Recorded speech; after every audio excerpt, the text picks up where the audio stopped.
Professor, as a young man, you had a near-death experience caused by a car accident.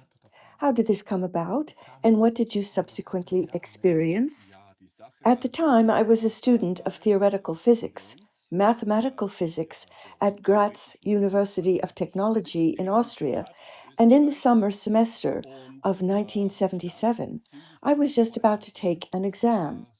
The exams were to come up in a few weeks, and I was a bit behind in a particular discipline, for which, luckily, there were still a few lectures offered that I had to attend in order to pass the exam well. Well, of course, I had done my best, but as luck would have it, there was a delay that day. For some reason, I can no longer remember, so I was late.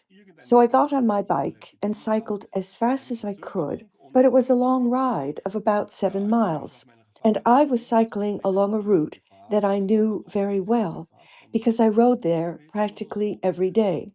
It was a wide road, and there were no cycle paths back then, and bicycle helmets were almost unknown. I reached an intersection that I knew had been changed as to the right-of-way law 3 days prior, because previously it was a completely normal crossing with right before left, and thereafter it was a crossing where I definitely had the right-of-way, which could be seen from a yellow traffic priority sign. Well, I knew that, and I erroneously relied on it. So I drove into this junction at full speed without looking left or right, when suddenly a driver came from the right, and in addition, also at excessive speed. So a collision was unavoidable. He hit me, whereupon I flew right over the road and was really surprised by the force of the impact. I hadn't imagined it would be so bad, but 60 miles per hour is indeed a tremendous amount of energy. So I flew over this road at really high speed, and the bike flew next to me until it hit the ground and was completely broken. I too hit the ground, but on the sidewalk, and with the back of my head on the edge of the sidewalk. At the same time as I saw that, I was about to hit the ground, and it was clear to me, that's it. A thought then flashed through my mind that was very strange, but which I took completely for granted at the time, at least at that moment. I thought, is it really over this time? I was only 21 at the time and far too young to go, so to speak. But this, is it really over this time, is of course quite remarkable. But I didn't think anything more about it at that moment. So I hit the ground, feeling that the impact didn't hurt. Not at all. It was just kind of a jolt. And at that moment of impact, well, that's when it happened. I was suddenly no longer down there, but up there, about 5 to 10 yards above the accident, as if I was sitting up there in the air with my back turned to the east and my face to the west, as if I was sitting there.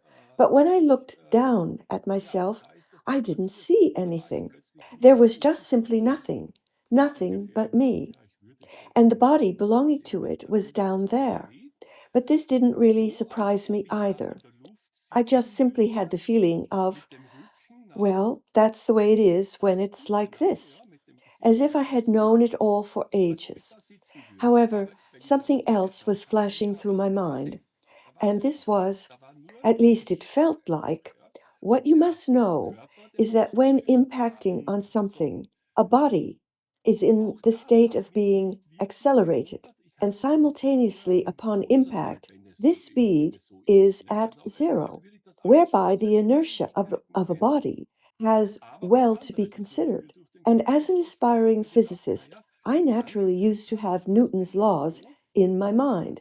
So I thought to myself that this event has something to do with the fact that what is inside me was hurled out by the inertial acceleration, so to speak.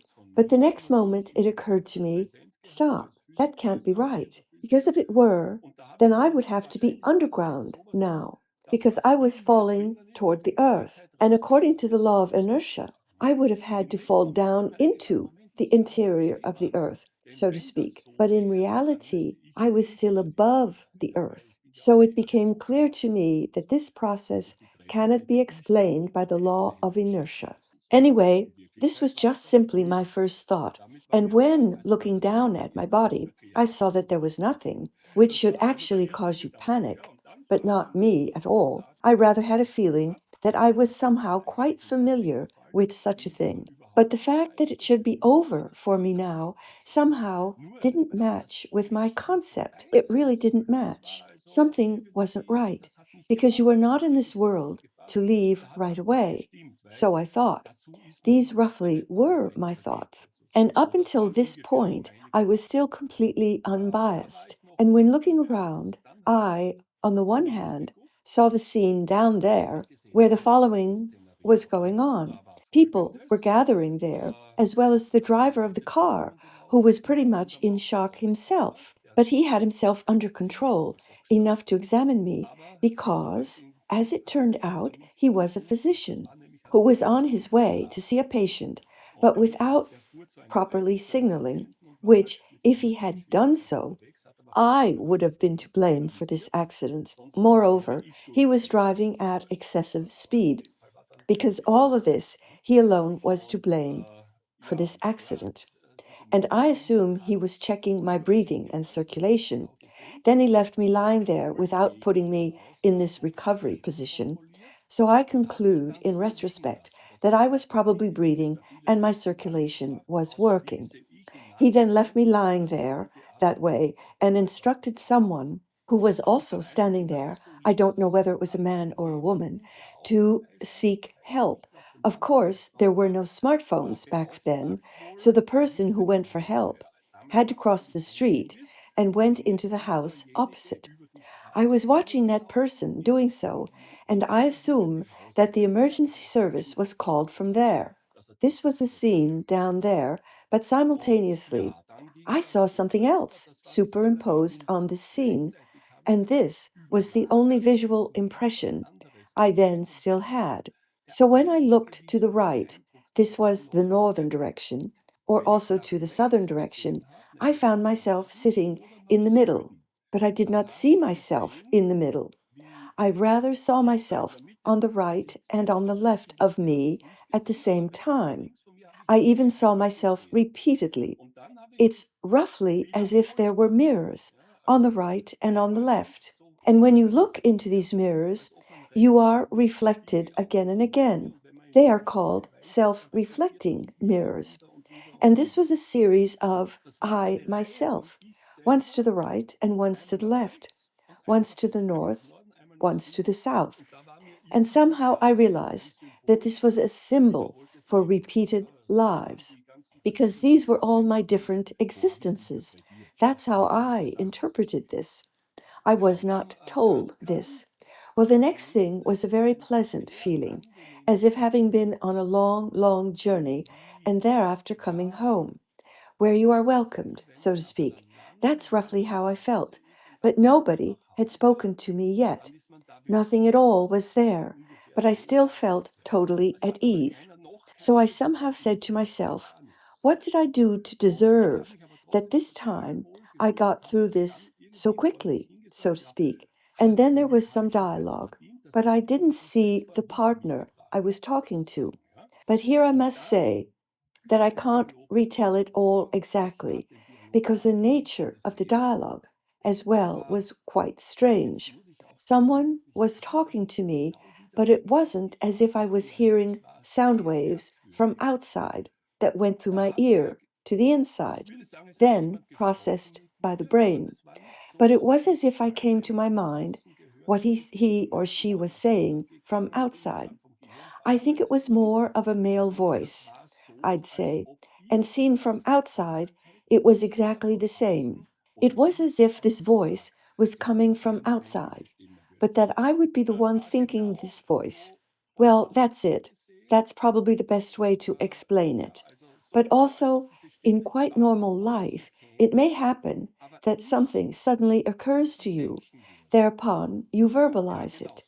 And as to this, you might say, well, my God, it's that simple, actually, isn't it? And that's exactly how it was. I was the one who was speaking, but I knew exactly that what I said was coming from the outside. Now, of course, you can sell, well, maybe Professor Hagel is a bit schizophrenically predisposed and has probably got a schizophrenic attack. Of course, you can easily say that in theory, but my impression was that all of it was real, and I did experience it exactly the same way. Well, this voice then said to me from outside, in response to what I had previously thought, no, no, no, that's out of the question. It's still a long way off. Now be docile and a good man and go back and get your job accomplished. But just one more thing shall be given to you on your way. You will still have to help some people. That's what I was told. And as well, please finally give up these silly fears you have. And at that moment, I knew immediately what was meant by that. Well, it simply refers to my extremely religious upbringing, also, of course, implying that there is an afterlife. This I already had internalized so far. But what I was told, at least as a child, is that this world beyond would be an extremely dangerous place because I was brought up very strictly Catholic in Austria. If you don't behave exactly as the church requires, in avoiding, above all, what is understood by mortal sin, and thus practically everything you did was wrong, if you don't be careful of all that, then the moment you die, you automatically go to a place where you will have to suffer infinite pains for an infinitely long period of time. And this is hell, so to speak. And that's how we were brought up. And of course, this was a fear that I was still carrying within me, even if probably unconsciously at that age. And this means that the principle of this teaching, or the interpretation of this teaching, was basically that if you do not have confession in time before death, and only with a Catholic priest, of course, who actually would be able to forgive your sins, then you are in hell. And if you still manage to have confession, then that's not the end of it yet. But there is still an intermediate stage, the so-called purgatory, where you still will have to spend a few hundred years before you can actually go to heaven. So according to the conception of the Catholic Church, I was a sinful person. So dying meant for me back then automatically either endless, unbearable suffering for an infinitely long period of time, or endless suffering for a finite length of time. So you didn't have many options back then, and I was never a saint. I certainly wasn't, especially not in the Catholic Church's sense. And it was this fear that I should forget, this voice inside or outside of me, I don't know, but told me quite clearly that's nonsense. In principle, it's just not like this. And it's not how it happens in our spheres either, because it's not the meaning of life that someone is tested and then punished. But the meaning of life, and above all, of repeated life, is growth, optimization. Well, this actually was my experience. And the moment it was over, after all this had been made clear to me, it went back into my body in a flash, without much time having passed. Rather, I was in my body from one moment to the next, feeling a slight pain caused by the bruises. And the first thought I had was, for God's sakes, I have to go to the lecture. So I got up looking for my bike. So just like that, I got up and looked for my bike. Whereupon the doctor came to me and helped me into his car. The ambulance still wasn't there. Or was it there? I simply don't remember exactly. He at least realized that my injuries could not have been too serious. So then he put me in his car, and I think I had to lie down on the back seat, so I was safely positioned. And he took me at quite high speed and with flashing blue lights to the accident hospital of the city of Graz, where I was examined. I was placed on a table, whereupon the big surprise came for everyone involved. I had been placed on a table called full body X-ray table. There was no CAT scan at the time. There was just a flat table with a huge X-ray device above it. I had a full body X-ray, and it was found that not a single bone was broken, not even in my head. And this was really amazing. I only had a small cut on my head that was stitched up. And apart from that, there were only bruises, but there was nothing else, not even any symptom of a concussion. I was still there for 1 or 2 hours for observation. Then I was able to go home. I went home, albeit with my head bandaged because of the sutures of the wound there. And then in the evening, the police came and recorded the case. And at some point, there was a court hearing. But this was just the usual procedure. So this then was my experience. Later on, you still had another experience that made you feel the presence of a world beyond. How did this come about? That's quite true, because since that first experience, I used to have a certain impression that I'm actually luckier than I deserve, so to speak. By nature, I have always been an experimental and not nearly very cautious, always accepting a certain amount of risk. So I used to get myself into situations where things were getting a little tight. And since this near-death experience, I have the feeling, if I may just say so, that there was actually some kind of guardian angel, a guardian spirit, or protective authority nearby to save me from the worst. And this became clearly evident during my second near-death experience, which I had when I was 40 years old. At the time, I was working at the European Laboratory for Particle Physics, the CERN, in Geneva, where a colleague of mine invited me to go for a mountain tour with him on the Mont Blanc, of all places. This was, however, a somewhat insane undertaking for someone who wasn't really trained. I was in perfect health, but my colleague was nearly 20 years older than me. That is, he was already 60. So we went up the Mont Blanc. We had done a bit of mountain training beforehand, but it certainly didn't suffice. So we drove to Chamonix, and from there we went by train as high as we could, up to 1,800 meters.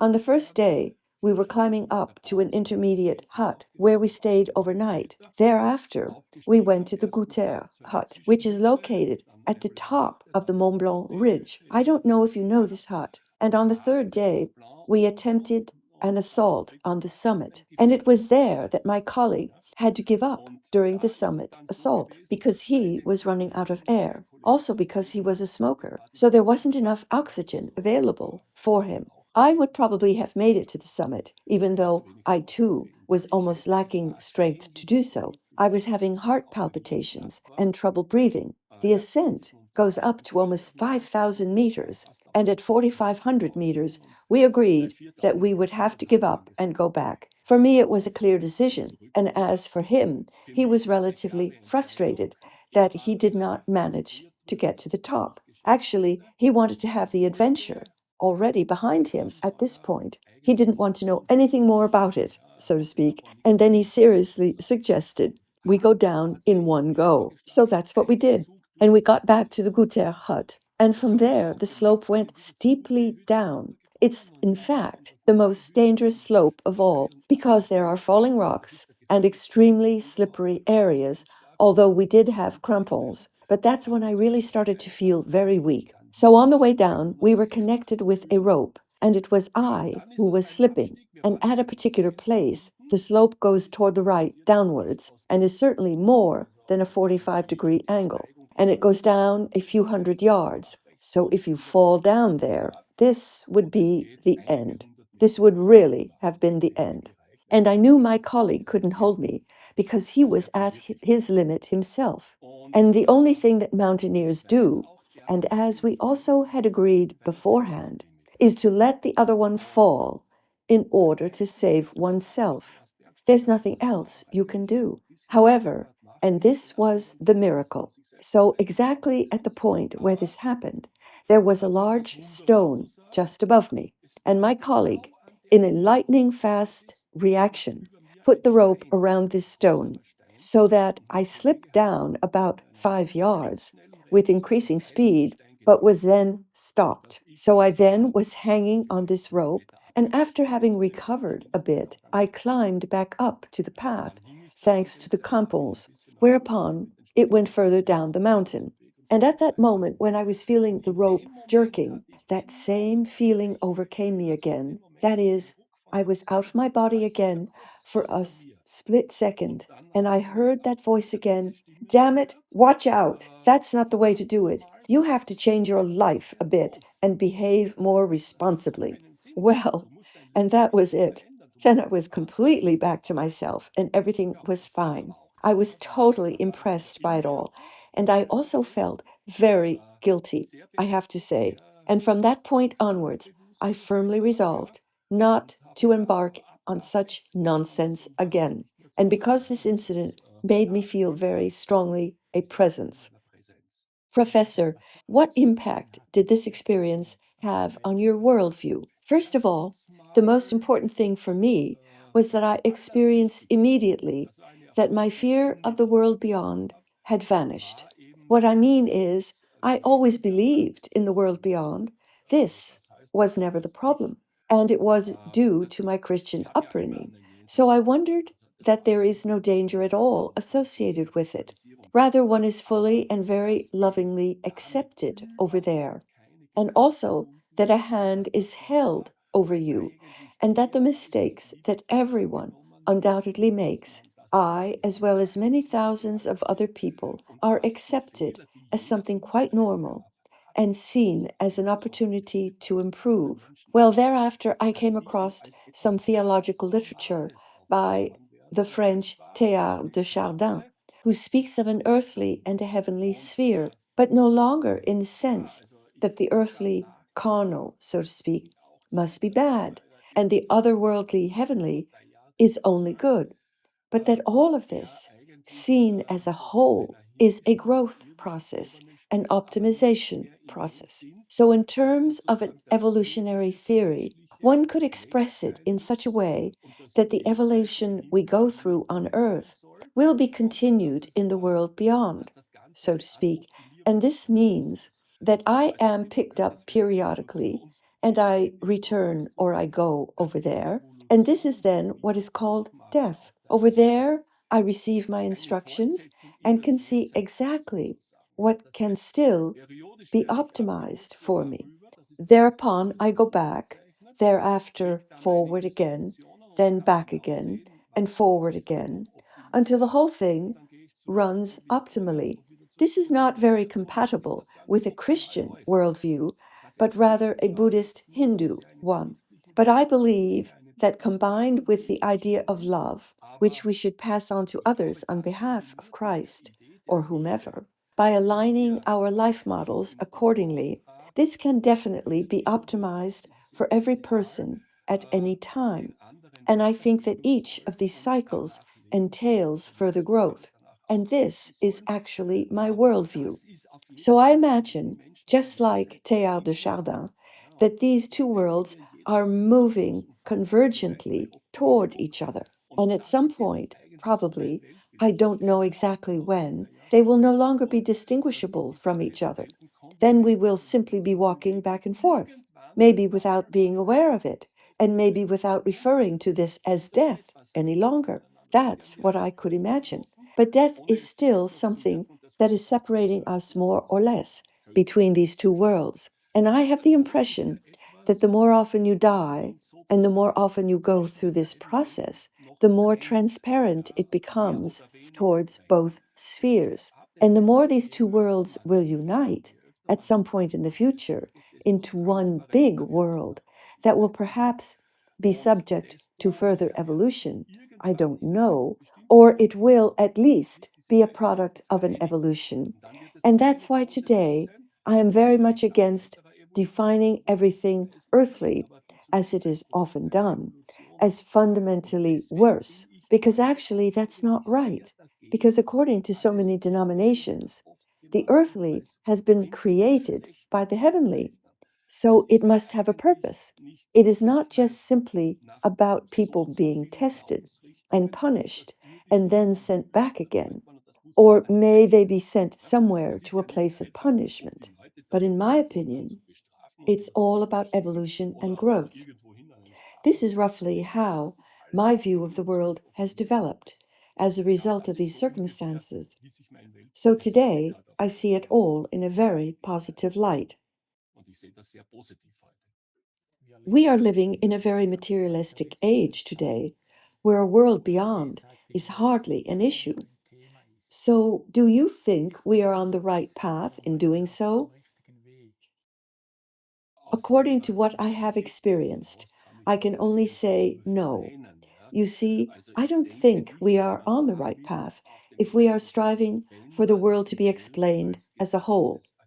On the other hand, I can somehow understand that it has come about in this way, because it is precisely this extremely materialistic view toward life and the world that has led to technical and scientific progress. Or you could also say that this progress has generated this materialistic view, because this progress has led to an obvious improvement in our living conditions here. If I think back 150 years ago, let's say I'm walking through the forest and I stumble over a stone and get an infection, and 2 days later I'm dead. Well, today that's a trivial matter. Today I get my penicillin and the matter is over with. It's done. And this is natural science. It is the result of natural science. Well, on the one hand, I can understand that it all has developed that way because we have achieved a lot by means of these materialistic approaches in terms of human progress here in our earthly world. However, there is something in our society that has been neglected. Also, when just simply thinking of myself in this context, I am now 68 years old and will probably still be working for another 2 years. And after these 2 years, I will retire for good. And now I could say, what else can I still expect from life? If I'm lucky, there will still be a few healthy years where I can live reasonably well. And thereafter, according to the materialistic view of the world, it's actually just only great pessimism that's left. And that's where we have a problem in our society. And the problem is mainly this taboo of so-called death. If there were a much more widespread, accepted conception that there is a parallel world in an afterlife, so to speak, or that we continue our lives in the world beyond, then this thing about death would not be nearly so bad, because in this case, this would be a completely accepted concept, and maybe there would even be active research in this field.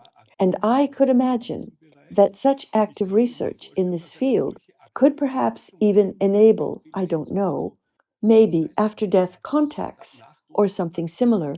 I know that such research is, of course, being done, but of course in the shadows, away from the scientific worldview. So I think that the phenomenon of death and possible transcendence should be dealt with much more intensively, which would definitely be a very important complement to the scientific worldview, which I certainly do not reject. As a result, death would be freed from the taboo. Thereafter, no one would have a fall into depression toward the end of their life. And if you visit a hospital with terminally ill people or a hospice, what can these people ultimately be offered from a scientific point of view? Well, nothing at all. As a scientist and a responsible physician, I can only say I can make it as easy as possible for you, so you'll have as little pain as possible. A very positive aspect indeed. But beyond that, I can't say anything more about it. And that's actually something very sad, I think. If, on the other hand, all this knowledge that so many people carry within them and have experienced were to be common knowledge in our society, I think things would be a whole lot better. In this respect, I would answer scientific worldview in the affirmative, but this also means urgently expanding our horizon into transcendence, which I believe is really important. So we have to really work to reach this goal, although it is not easy. Professor Hagel, thank you for the interview. It has been a pleasure for me also.